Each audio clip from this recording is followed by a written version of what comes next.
পৰিস্থিতি म्यांमाৰৰ ভূমিকম্পত নিহতৰ সংখ্যা 144 জনলৈ বৃদ্ধি বৰ্তমানো আবদ্ধ বহু লোক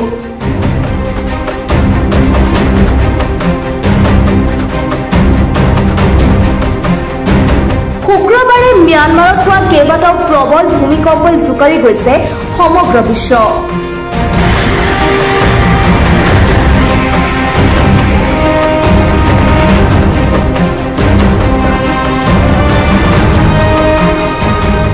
এতিয়ালৈকে म्यांमाৰত নিহত হোৱা লোকৰ সংখ্যা 144 জনলৈ বৃদ্ধি পাইছে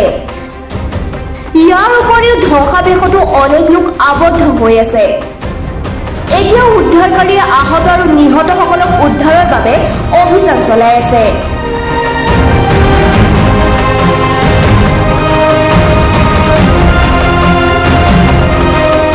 উল্লেখ্য যে 7.7 ৰিক্টাৰ স্কেলত অহা ভূমিকম্পৰ পিছত 6.4 ৰিক্টাৰ স্কেলত হোৱা আফটাৰশ্বকত म्यांमाৰৰ কেইবাখনো চহৰৰ অট্টালিকা আৰু দলং খহি পৰে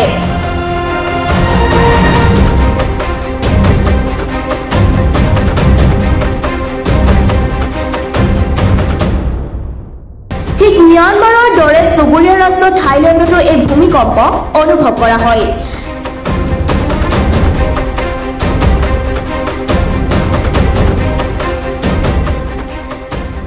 থাইলেণ্ডতো এটা অট্টালিকা ভাঙি পৰাৰ ফলত 117 জনতকৈ অধিক লোক আবদ্ধ হৈ পৰে আৰু 8 জন লোকৰ মৃত্যু হয়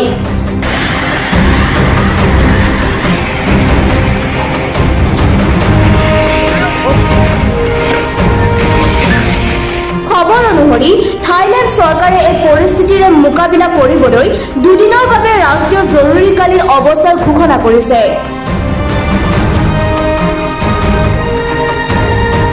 म्यांमाৰৰ সামৰিক চৰকাৰৰ মুৰব্বীয়ে म्यांমাৰত 144 জন লোকৰ মৃত্যু হোৱা বুলি নিশ্চিত কৰিছে কেইবাটাও অঞ্চল দুৰ্গম হৈ থকাৰ বাবে এই সংখ্যা বৃদ্ধি হ'ব পাৰে বুলি আশংকা কৰা হৈছে